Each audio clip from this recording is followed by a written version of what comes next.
Hello students, জ্ঞানজ্যোতি coaching সেন্টারের পক্ষ থেকে তোমাদের সকলকে জানাই আরো একবার স্বাগত। তো স্টুডেন্টস, আজকের ক্লাসে আমরা যে বিষয় নিয়ে আলোচনা করব তা হলো সুল ই কুল নিয়ে, ঠিক আছে? বা সুল ই কুল বলতে কি বোঝায় তা নিয়ে। তো আলোচনা শুরু করার পূর্বে তোমাদের বলে রাখি, তোমরা যারা যারা SKBU অর্থাৎ সিধু কানু বিরসা ইউনিভার্সিটির অন্তর্গত 4th সেমিস্টারে রয়েছে, তোমাদের যাদের যাদের মেজর হিস্ট্রি রয়েছে তাদের মেজর পেপার 5 এর একটি গুরুত্বপূর্ণ টপিক নিয়ে আজকের ক্লাসে আমরা আলোচনা করব। তো আলোচনা শুরু করার পূর্বে তোমাদের একটা ছোট্ট ইনফরমেশন দিয়ে রাখি যে তোমরা যারা যারা ভাবছো তোমরা এই সেমিস্টারে আমাদের সাথে যুক্ত হবে, তোমরা স্ক্রিনে দুটো নম্বর দেখতে পাচ্ছ। এই দুটো নাম্বার হলো আমাদের জ্ঞানজ্যোতি কোচিং সেন্টারের অফিসিয়াল হেল্পলাইন নাম্বার। তো তোমরা এই দুটো নাম্বারের মধ্যে যে কোনো একটিতে যোগাযোগ করে আমাদের সাথে যুক্ত হতে পারো। এছাড়া তোমাদের কোর্স ফিটাও বলে রাখি যে তোমাদের যাদের যাদের মেজর কোর্স রয়েছে তোমাদের জন্য যে কোর্স ফিটা রাখা আছে সেটা রাখা আছে কেবলমাত্র 1199 টাকা। এছাড়া তোমাদের যাদের যাদের মাইনর কোর্স রয়েছে তোমাদের জন্য যে কোর্স ফিটা রাখা আছে সেটা রাখা আছে কেবলমাত্র 699 টাকা। তো এই টাকার বিনিময়ে তোমরা আমাদের কাছ থেকে কি কি পেয়ে যাচ্ছ? তো এই টাকার বিনিময়ে তোমরা আমাদের কাছ থেকে পেয়ে যাচ্ছ লাইভ ক্লাসেস, এছাড়া হাই কোয়ালিটি নোটস, এছাড়া রেকর্ডেড ক্লাস এবং কি 100% কমন সাজেশন। তো স্টুডেন্টস, এই ছিল ইনফরমেশন। এবারে আমরা আজকে আলোচনা শুরু করব। তো প্রথমেই বললাম যে আজকের আলোচনার বিষয় কি সুল ই কুল নিয়ে, ঠিক আছে? তো দেখো, সুল ই কুল বলতে কি বোঝায়? তো এর ক্ষেত্রে বলা যায় যে আকবরের ধর্ম বিশ্বাসের প্রধান অঙ্গ ছিল সুল ই কুল বা সর্বধর্ম সমভাব অথবা ধর্ম সহিষ্ণুতার নীতি।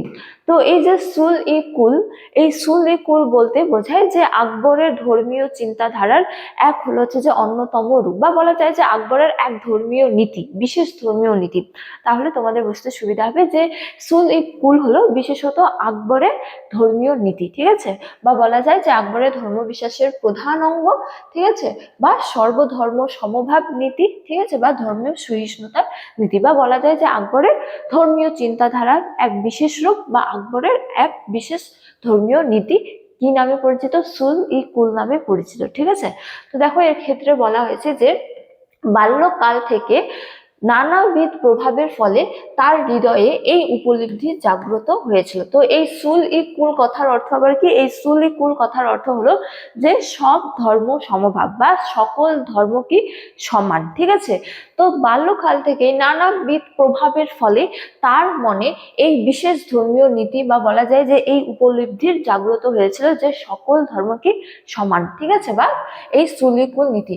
তারপরে দেখো, বলা হয়েছে যে সম্রাট আকবরের ধর্মনীতির বিকাশও হয়েছিল সুল ই কুল এর ভিত্তির উপর নির্ভর করে, ঠিক আছে? বা বলা যায় যে তার যে এই বিশাল উদার ধর্মনীতি তার এই সুল ই কুলের মাধ্যমে কিন্তু বিকাশ লাভ করেছিল, ঠিক আছে? তো বলা হয়েছে যে মুঘল সাম্রাজ্যের ধর্মীয় বিভেদ অথবা সাম্প্রদায়িকতা দূর করার জন্য তিনি এই নীতিকেই প্রয়োগ করার চেষ্টা করেছেন। তো মুঘল সাম্রাজ্যে বিভিন্ন ধর্ম ছিল, বিভিন্ন ধর্ম সম্প্রদায়ের মানুষ ছিল। তো তাদের মধ্যে সম্প্রীতি বজায় রাখার জন্য, ঠিক আছে, এবং বিরোধ দূর করার জন্য তিনি এই নীতিকেই অবলম্বন করেছিলেন, বা তার মনে যে সকল ধর্ম সমভাবের এই চিন্তাধারা ছিল বা সুলিকুল নীতি হিসেবে তিনি এই ধর্মীয় চিন্তাধারা কি করেছিলেন? গ্রহণ করেছিলেন, ঠিক আছে?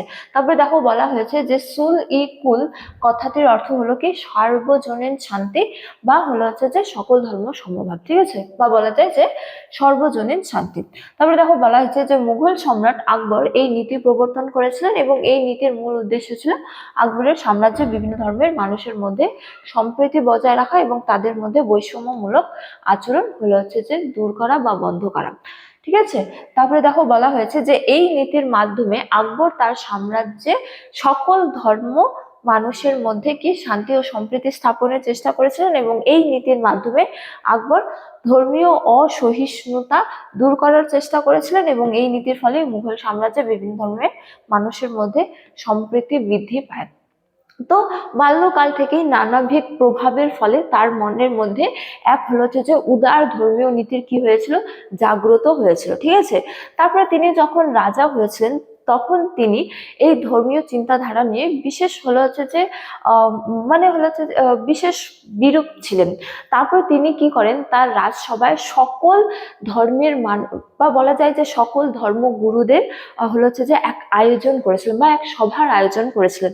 সকল ধর্মে বা বলা যায় যে বড় বড় গুরুদের নিয়ে তিনি হচ্ছে যে এক সভার আয়োজন করেছিলেন। তো সেই সভায় তিনি কিন্তু সকল ধর্মের মূল উদ্দেশ্য নিয়ে হচ্ছে যে চর্চা করেছিলেন। তারপর তিনি উপলব্ধ করেছিলেন যে প্রতিটি ধর্মের হচ্ছে যে মূলত এক সেম উদ্দেশ্য, ঠিক আছে, যে পরের হচ্ছে যে উন্নতি করা, যেমন শান্তি বজায় রাখা, ঠিক আছে। তো সকল ধর্মের বলা যায় যে মূল উদ্দেশ্য কিন্তু একই। তারপরে তিনি এই নীতি বা সুল ই কুল নীতি গ্রহণ করেছিলেন, যার অর্থ হলো কি সকল ধর্ম সমান, ঠিক আছে।